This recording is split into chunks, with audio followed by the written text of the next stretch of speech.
बिस्मिल्लाहिर्रहमानिर्रहीम। अस्सलाम वालेकुम नाज़रीन, मैं हूं इब्रार हुसैन। नाज़रीन, आज हम बड़े अहम टॉपिक पे जो है वो बात करने जा रहे हैं। तो मेरे साथ मौजूद हैं स्टूडियो में वसीम चौधरी साहब, जो कि सीनियर एंकर भी हैं और तज्ज़ियाकार भी हैं। वेलकम करते हैं सर आपको अपने प्रोग्राम में, और प्रोग्राम का सिलसिला जो है वो आगे बढ़ाते हैं। सर बताइएगा कि मरियम नवाज़ ने उस दिन बड़े नारे लगवाए थे कि 8 दिसंबर को आर या पार। तो उस दिन 5 घंटे इजलास होने के बाद 5 मिनट की प्रेस कॉन्फ्रेंस हुई। तो उसके बाद जो है वो ना आर हुआ ना पार हुआ, बल्कि मरियम नवाज़ को उस प्रेस कॉन्फ्रेंस में बोलने भी नहीं दिया गया। तो सर क्या कहेंगे आप इस बारे में? बिस्मिल्लाहिर्रहमानिर्रहीम। अस्सलाम वालेकुम इब्रार, बहुत शुक्रिया आपने मुझे उस टॉपिक पर बात करने के लिए आज बुलवाया है कि जो आजकल जिसको पूरे पाकिस्तान में सबका जो टॉपिक ही वही है। हर गली मोहल्ले में, हर जगह जिधर बैठक है, दफ्तर है, कोई रोड है, हर जगह यही टॉपिक है। जी बिल्कुल। तो जो बात की थी मरियम नवाज़ साहिबा ने आर या पार की, तो उसमें मैं थोड़ा सा आपको बता दूं कि मैं कोई साइकोलॉजिस्ट तो नहीं हूं, लेकिन बहुत सारे लोगों का, जो हमारे सीनियर एंकर्स हैं, उनका तज्ज़िया भी यही कहता है। हमारी नाकस जो कह लें कि एक इल्म है या कोई थोड़ा बहुत इल्म है, उसके मुताबिक भी ये कहते हैं मरियम नवाज़ साहिबा जो है वो हर वक्त एमरजेंसी में रहती हैं। ठीक है ना, उनको बहुत जल्दी है कि मैं बड़ी जल्दी जो लीडर बन जाऊँ, बड़ी जल्दी जो है मैं वो क्या कहते हैं, उनको वज़ीर आज़म बनने की बहुत ज़्यादा जल्दी है कि मैं वज़ीर आज़म बन जाऊँ जल्दी से। इसीलिए उन्होंने उस दिन जोश खताबत में जो उन्होंने कह दिया कि 8 तारीख को जो आर या पार, लेकिन किसी से कोई ना आर का उन्होंने मशवरा किया था, ना उन्होंने पार का किसी से मशवरा किया था। एक्चुअल मसला ये कि अभी जब पीडीएम का जो इजलास हुआ है ना, उससे पहले ये आर पार करने वाली बात, जो इस्तीफ़ों वाली बात है, ये पीडीएम के जो मेन स्टेक होल्डर पार्टियां हैं उनसे मशावरत के बगैर मरियम साहिबा ने वहाँ पर ये अनाउंस कर दिया। तो जब पीडीएम का इजलास हुआ है अभी 8 तारीख को, तो उसमें सबसे पहले जो बिलावल जरदारी हैं उन्होंने बहुत ही कह लें कि सख्त लहजे में जो बात की है कि ये क्या तरीका है कि मरियम साहिबा अपना फ़ैसला सुना देती हैं किसी ना किसी जगह पर पब्लिकली, और बाद में उसको फिर जब मीटिंग होती है तो उसको फेस सेविंग के लिए वो फ़ैसला मनवाने की कोशिश भी करती हैं और मनवा भी लेती हैं। हमें किसी भी जगह पर इन्होंने जो ऑन बोर्ड नहीं लिया इस मामले में, और ये मरियम नवाज़ साहिबा अपने फ़ैसले दूसरों पर थोपने की कोशिश करती हैं, लिहाजा ये तरीक़ाकार इनका ठीक नहीं है। और वो पोज करती हैं कि जैसे जो पीडीएम है उसको लीड वही कर रही हैं, फ्रंट लाइन जो लीडर हैं वही हैं। इस मामले में जो इसके पीपल्स पार्टी के बहुत ज़्यादा तहफ़्फ़ुज़ात थे, तो उन्होंने कहा कि ये कोई आर पार वाली बात नहीं है। पीपल्स पार्टी जो है, हमेशा पीपल्स पार्टी का ये वतीरा रहा है कि पीपल्स पार्टी अपोजिशन में अगर हो, जो भी हालात व वाक़यात हों, पीपल्स पार्टी में बेनज़ीर भुट्टो साहिबा थी या आसिफ जरदारी साहब जो है, उन पे जो कह लें कि अब करप्शन के मामला जैसे तैसे भी हैं, जो भी हैं, लेकिन उन्होंने हमेशा जो है उन्होंने जो जमहूरियत की पिच पर रहकर खेलने की कोशिश की है। उन्होंने कभी भी जमहूरियत से बाहर जाके खेलने की कोशिश नहीं की। लेकिन मरियम नवाज़ साहिबा जो हैं वो अब जो है ना, वो चाहती हैं कि पता नहीं मैंने क्या कर देना है या क्या हो जाएगा, और ये जितने लोग पीछे खड़े हुए हैं, इतने सीनियर्स जो हैं, वो सारे जो है मेरे ताबे हैं। तो इसलिए उनको किसी ने आर पार करने की इजाज़त दी ही नहीं। और जो आपने बात की है कि उन्होंने जो बाद में उन्होंने उसको प्रेस कॉन्फ्रेंस में भी टाइम दिया, थोड़ा सा दिया, लेकिन वो जो मौलाना साहब ने ही 5 मिनट के लिए जो प्रेस कॉन्फ्रेंस की है, तो इसमें जो इस्तीफ़ों की बात की है उन्होंने वो भी इसीलिए की है कि इनको फिर समझ नहीं आती थी। नवाज शरीफ साहब भी उसमें वीडियो लिंक पर मौजूद थे, जरदारी साहब भी उस कॉन्फ्रेंस में वीडियो लिंक पर मौजूद थे, तो उन्होंने फिर यही रिक्वेस्ट की है कि जो हमें फेस सेविंग चाहिए, और फेस सेविंग के लिए उन्होंने ये अनाउंस कर दिया कि 31 तारीख हो गई। और बाद में जो प्रेस कॉन्फ्रेंस हुई है उसमें भी इसीलिए उसको नहीं बोलने दिया गया कि मौलाना साहब पीडीएम के सदर हैं जी, वही जो बात करेंगे, और इन्होंने थोड़ी बात ही करनी है। एंड पे आपने शायद देखा हो, वीडियो देखी हो जो चैनल्स ने चलाई है, कि मरियम नवाज़ साहिबा एंड पे फिर बोलने लगी थी, और उन्होंने साथ जो लोगों के मरने की जो बात भी की है, तो वहाँ पर जो उन्होंने इफ्तिखार साहब जो हैं उन्होंने उनको मना कर दिया कि नहीं ये बात नहीं करनी, और उनकी बात सुनी अनसुनी करके बिलावल और मौलाना निकल गए। निकल गए। बिल्कुल सही बात की सर आपने। मरियम को क़यादत के नशे में जो है वो बिल्कुल भी समझ नहीं आती कि मैंने क्या कहना है क्या नहीं कहना है, किसी से मशवरा करना है या नहीं करना, तो वो जो उसके समझ में आता है वो वैसे वो जो है वो बोल देती है। तो सर बताइएगा कि 31 दिसंबर तक जो है वो पीडीएम ने फैसला किया कि तमाम जमातों के जो है वो मेंबरान असम्बली अपनी अपनी क़यादत के पास जो है वो इस्तीफ़े जमा करवाएंगे। तो क्या कहेंगे आपके नून लीग के सारे जो है वो लोग इस्तीफ़े देंगे, और क्या पीपल्स पार्टी जो है वो सिंध में अपनी हुकूमत छोड़ने के लिए तैयार है? जी इब्रार, एक तो मैं ये बता दूं पहले कि इन्होंने पहले बात की थी, नवाज शरीफ साहब ने जो कहा था कि सारी जमातें जो हैं उनके मेंबरान असम्बली अपने अपने इस्तीफ़े मौलाना फजलुर रहमान साहब के पास जमा करवाएंगे, जिस पर पीपल्स पार्टी ने शदीद तहफ़्फ़ुज़ात का इजहार किया और उन्होंने कहा कि हम मौलाना साहब के पास अपने जो नहीं जमा करवाएंगे इस्तीफ़े, चूँकि जरदारी साहब बारहा जो मौलाना साहब अदम एतमाद कर चुके हैं और अभी भी हालत मजबूरी उनके साथ चल रहे हैं। लेकिन पीपल पार्टी जो है वो बहुत अच्छा खेल रही है, जो वो कह लें कि रूल्स और बिज़नेस के अंदर रहते हुए वो बिलावल जरदारी जो है उसके पीछे उसके बाप की पूरी काउंसलिंग है और वो लीडर बन रहा है, और मरियम नवाज जो है उजलत में अपनी क्रेडिबिलिटी मज़ीद लूज़ करती जा रही हैं। जहाँ तक बात है कि ये 31 दिसंबर तक होंगे, तो जी 31 दिसंबर तक जिन लोगों ने इस्तीफ़े देने हैं, पहली बात तो मैं करूँगा नून लीग के लोगों की। आपने कहा कि क्या नून लीग के सारे लोग इस्तीफ़े देंगे? अभी जो बात है कि नून लीग में 3 कैटेगरी के लोग हैं जी। एक तो वो लोग हैं जो बिल्कुल स्ट्रेट फारवर्ड रियासत मुखालिफ बयानिया के ख़िलाफ़ हैं, बिल्कुल स्ट्रेट फारवर्ड, ठीक है। और वो हमज़ा शहबाज और कह लें कि शहबाज शरीफ साहब के जो कह लें कि उनके साथ, या चौधरी निसार साहब, उन लोगों के जो ज़्यादा क्लोज़ लोग हैं, वो मरियम को वैसे ही जो है उनके और मरियम के दरमियान एक गैप है। वो लोग हैं जो रियासत मुखालिफ बयानिए को कबूल नहीं करते, ठीक है। दूसरे लोग वो हैं कि जो अभी इस इंतज़ार में हैं कि ऊँट किस करवट बैठता है, देखेंगे। उन्होंने इनको इस्तीफ़े तो दे दिए, दे भी रहे हैं, ठीक है। बहुत सारे लोगों को मैं भी जानता हूँ, आप भी जानते होंगे। उनकी तारीख़ जो है कि उन्होंने हमेशा चढ़ते सूरज को सलाम किया है। जब 1999 में जब ये मुशर्रफ का कू हुआ था, उसके बाद वो काफ लीग के साथ बैठ गए थे और पूरे 7-8 साल एंजॉय करके उसके बाद दोबारा फिर नून लीग में आ गए थे।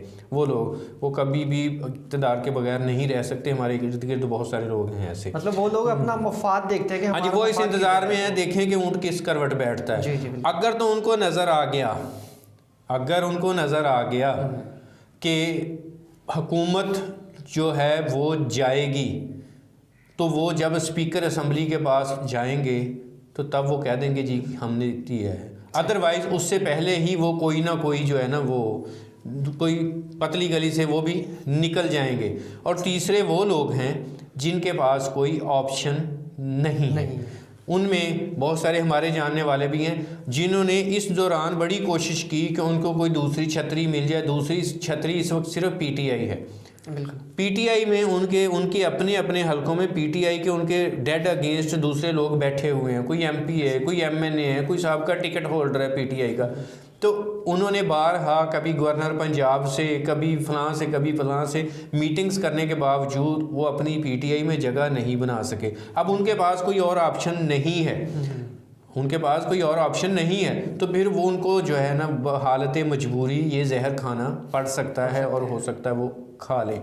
लेकिन जो जहाँ तक बात है पीपल्स पार्टी की, तो पीपल्स पार्टी कभी भी इस्तीफ़े नहीं देगी। उनकी अपनी क़यादत के पास बेशक वो जमा करवा दें, लेकिन इस्तीफ़े जो है उनके आगे तक नहीं जाएंगे। और पीपल्स पार्टी जो है वो कभी भी सिंध हुकूमत जो है उनके पास जो 13 साल से वहाँ पर बैठे हुए हैं वो उसको कभी भी गंवाना नहीं चाहेंगे। बाकी उनके पास तो है ही कुछ नहीं, ना मौलाना साहब के पास कहीं हुकूमत है, ना नून लीग के पास। उनके पास तो एक पाकिस्तान का दूसरा बड़ा सूबा है, उसको वो कभी भी गंवाना नहीं चाहेंगे। और पहले दिन से पीपल्स पार्टी, जैसे मैंने आपको बताया, पीपल्स पार्टी हमेशा कोशिश करती है कि वो जमहूरियत की पिच पर खेलना पसंद करती है। अच्छा बताइएगा कि एक अफवाह जो है वो गर्दिश कर रही है इस वक्त के नून लीग का एक बागी ग्रुप जो है वो 31 दिसंबर के आसपास एक बड़ी प्रेस कॉन्फ्रेंस करके जो है वो धमाके के मूड में है। तो क्या कहेंगे आप इसके हवाले से? ये अफवाह सुनने में मिली है हमें कि कुछ लोग ऐसे हैं जिसमें नेशनल असम्बली के लोग भी हैं, सूबाई असम्बलियों के लोग भी हैं। ये वो लोग हैं जो कि नून लीग के रियासत मुखालफ बयानिए के साथ नहीं हैं। ये वो लोग हैं, और इनमें ये जो 6, 7, 8 पहले नून लीग के जो इसको छोड़ चुके हैं वो नहीं है इनमें शामिल, जिनमें निशात डाहा वगैरह जिन्होंने छोड़ा है वो इसमें शामिल नहीं है, ये मज़ीद नए हैं।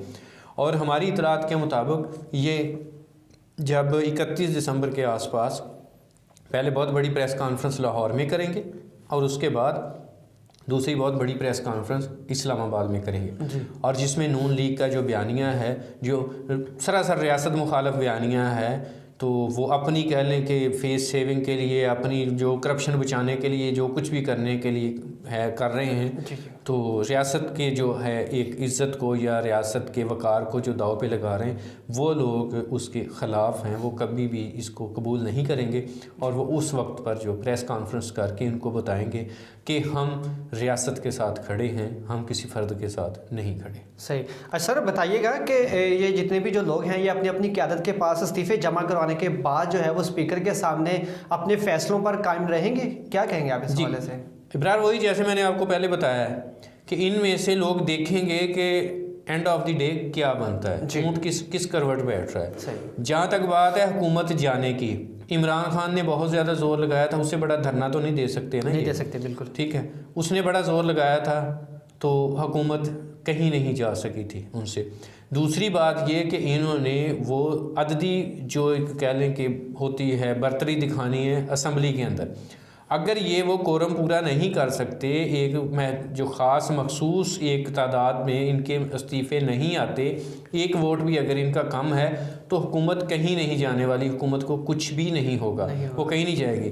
तो इनमें से बहुत सारे लोग हैं जो बअमर मजबूरी, जिनको अभी कोई रास्ता नज़र नहीं आ रहा, जो और दूसरे जो कि वेट एंड सी जो कह लें कि इस पॉलिसी पर हैं, वो अभी देखेंगे कि क्या हो रहा है। उनमें से फिर जो कह लें कि रियासत के साथ जो मुखलिस लोग हैं और जो लोग इब्नुल वक्त हैं जी, 2 लोग, वो जब स्पीकर के पास जाएंगे तो वो अपने इस जो इस्तीफ़े हैं वो स्पीकर के सामने कभी भी उनको एडमिट नहीं करेंगे। वो बताएंगे कि ये हमें प्रेशराइज़ करके या हमें ब्लैकमेल करके ये हमसे इस्तीफ़े लिए गए, अदरवाइज़ कोई ऐसी। और ये नून लीग के अंदर के लोगों की, ये वही लोग होंगे, देख लेना, जो प्रेस कॉन्फ्रेंस भी करेंगे। जी जी जी, बिल्कुल सर, सही कहा आपने। अच्छा, एक तो इनकी ये नहीं समझ आ रही कि ये इस्तीफ़े देंगे भी या नहीं। जैसे कि मौलाना साहब ने कहा था कि हम इस्तीफ़े ले लेंगे लेकिन देखेंगे इसको इस्तेमाल कब करना है कब नहीं। ये पता नहीं इस्तीफ़े देने इन्होंने या सिर्फ हुकूमत को बस ये एक प्रेशर डालने की कोशिश कर रहे हैं, प्रेशर डालने की कोशिश कर रहे हैं। जी जी, बिल्कुल। और मरियम नवाज और मौलाना साहब के पास तो आप खुद किसी असम्बली की सीट ही नहीं है, ठीक है ना। तो दोनों की हुकूमत भी नहीं है, हुकूमत में पीपल्स पार्टी है या PTI, और बाकी लोग जो इनके साथ जुड़े उनको इस्तेमाल करना चाह रहे हैं। जी, उनको इस्तेमाल कर। अच्छा सर, बताइएगा कि क्या PTI हुकूमत जो है वो उनकी हुकूमती कारकर्दगी जो है वो इस हद तक नाकिस है कि ये लोग मज़ीद जो है वो 2-2.5 साल इन्हें बर्दाश्त नहीं कर सकते, या इसके पीछे कोई मकासद और है? इब्रार, PTI की जो इस वक्त कारकर्दगी है जी, वो अगर हम न्यूट्रल होकर देखें इंतहाई बुरी है। जो PTI ने दावे किए थे, जो इमरान खान ने वादे वईद किए थे कौम से, उनमें से कोई पूरे होते नज़र नहीं आ रहे। और महंगाई आप देख लें, खुद साख्ता महंगाई है, ताजर कंट्रोल में नहीं है, मार्केटें इनके कंट्रोल में नहीं हैं, इनकी गवर्नमेंट की कहीं पर जो प्राइस कंट्रोल मजिस्ट्रेट्स की कहीं पर रिट नहीं है। महंगाई ने गरीब आदमी की कमर तोड़ दी है और बुरे हालात हैं। ऊपर से कोरोना ने मज़ीद जो इसको तड़का लगा दिया, लेकिन हुकूमत बुरी तरह से जो है इसमें इस कोई करने के मामलात को हैंडल करने में नाकाम है। मतलब कि इनको भी कुछ समझ नहीं आ रहा कि हमें क्या करना चाहिए, क्या नहीं करना चाहिए, किस तरह की पॉलिसी जो है। लेकिन 2008 से लेके 2013 तक जी, पीपल्स पार्टी का जो दौरे हुकूमत रहा है वो इससे कई गुना बुरा दौरे हुकूमत इससे कई गुना बुरा दौरे हुकूमत था जो इस वक्त PTI की कंडीशन है। अगर आप इकोनॉमिकल जो फैक्टर्स हैं, जो फिगर्स हैं, उनको उठा के देख लें, जो मुआशी हालात थे वो आप देख लें, जो रोज़गार के जो रिश्वतस्तानी थे, जो कुछ भी था यहाँ पर मुल्क में, वो इस वक्त PTI हुकूमत से ज़्यादा बुरे थे। उस तब नून लीग ने इसको बर्दाश्त किया। क्यों बर्दाश्त किया? क्यों किया? क्योंकि तब नून लीग ने 13वीं तरमीम जो है उसकी अमेंडमेंट करवानी थी। नवाज शरीफ साहब को तीसरी दफ़ा वज़ीर आज़म बनने के लिए एलिजिबल करवाना था। इसलिए नून लीग जो गेम खेलती थी, क्योंकि नून लीग ने हमेशा मौके पे जो गेम करके दूसरों को इस्तेमाल करके अपना फ़ायदा लिया है, ठीक है। तब इन्होंने उसको 5 साल बर्दाश्त किया, लेकिन इसको अब 2.5 साल और बर्दाश्त नहीं कर सकते। लेकिन इसके पीछे एक और बात भी है। अभी जो कह रहे हैं कि ये जो रिगिंग हुई है, इलेक्शन जो फेयर नहीं हुए, तो मैं आपको ये भी बता दूं कि जब 2013 का इलेक्शन हुआ था तो उसके चंद दिन बाद जरदारी साहब ने बिलावल हाउस जरदारी में मीडिया पर्सन से बात करते हुए कहा था कि ये जो इलेक्शन है ये रिटर्निंग ऑफिसर्स का इलेक्शन था। उस वक्त चूँकि हमारी अदालतों के जो अंडर हुए थे हमारे इलेक्शन 2013 के, इफ्तिखार चौधरी साहब उस वक्त चीफ जस्टिस थे और ज़्यादातर जो रिटर्निंग ऑफिसर थे वो जज साहिबान ही थे। चूँकि इफ्तिखार चौधरी को बहाल करवाया था मियां नवाज शरीफ ने, तो कमर ज़मान कायरा साहब भी ये बात सरेआम कर चुके हैं बारहा कि इफ्तिखार चौधरी साहब जो हैं वो बिला झिझक जो है बिल्कुल वाज़े तौर पर नून लीग के हक़ में बयान दाग देते हैं, ठीक है। और इसको उस वक्त जरदारी साहब ने ये कहा था कि ये रिटर्निंग ऑफिसर्स ने जो अपने एहसान का बदला नवाज शरीफ से उतारा है उसको उन्होंने जितवाया है जी। वो रिगिंग हुई थी। उसके बाद जो पीपल्स पार्टी तो नहीं गई कि ये इलेक्शन जो फेयर नहीं था, उनकी हुकूमत बन गई, वो चुप करके बैठ गए। इमरान खान वहाँ पर चला गया, इस्लामाबाद में धरना लेकर चला गया। तो ये सारा जो मामला हुआ, अब इस वक्त जो मामलात हैं ना वो अवाम की भलाई का कोई मामला नहीं है, करप्शन का कोई मसला नहीं है। इमरान खान हुकूमत जो है अवाम को डिलीवर करने में नाकाम है, बुरी तरह नाकाम है, वो कोई मामला नहीं है इनके नज़र में, पीडीएम की नज़र में।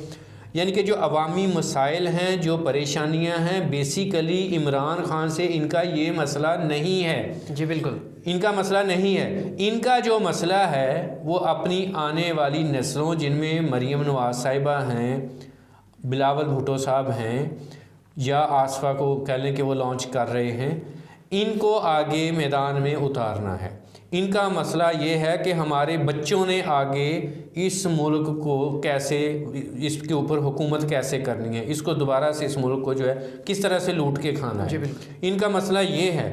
तो इसलिए ये सारा कुछ इतना माहौल बन रहा है कि इसलिए ये बर्दाश्त नहीं कर रहे कि अगर इमरान खान हुकूमत 2-2.5 साल और जो उनके रह गए हैं वो निकाल गए, अब तक बुरी तरीन कारकर्दगी है उनकी, अगर वो इन 2-2.5 सालों में एक भी काम अच्छा कर गए इस मुल्क और इस कौम के लिए, तो दोबारा पीटीआई को हुकूमत में आने से कोई नहीं रोक सकेगा, बिल्कुल नहीं रोक सकेगा, ठीक है।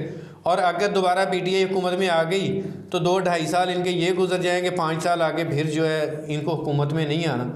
तो जब जो मुंह लगी होती है, जो नशा होता है ना, वो ना मिले तो आपको पता है कि फिर इंसान क्या कुछ करता है, ठीक है। इसलिए ये मछली पानी के बगैर बाहर उसको छोड़ें तो वो तड़प तड़प के जो है ना वो मरती है, तड़पती है। इसी तरह से ये लोग जो हैं ये इक़्तिदार के बगैर इनकी ज़िंदगी जीरन हो जाती है, ये तड़प रहे हैं। असल इनका मकसद जो है, इमरान खान के साथ जो इनका मकसद है वो ये है कि इसकी हुकूमत को ख़त्म करने का जो मकसद है, जो इसके पीछे इनके मकासद हैं, वो बेसिकली जो है अपने बच्चों का फ्यूचर बनाने के लिए है सियासत में, और इनके कोई मकासद नहीं। जी सर, वाकई आपने बड़ी अच्छी बात की है। कहने का मकसद ये है कि इस वक्त जो है वो जो हमारे अहम इश्यूज़ हैं, जो हमारे मुल्क के अहम मसले जो चल रहे हैं, उनको छोड़ के जो है वो अपनी ज़ाती जो है वो जंग कह लें कि अपनी क़ियादत की जंग कह रहे हैं, या अपने बच्चों के मुस्तकबिल की जंग जो है वो लड़ रहे हैं। बाकी किसी की इनको कोई फिक्र नहीं है।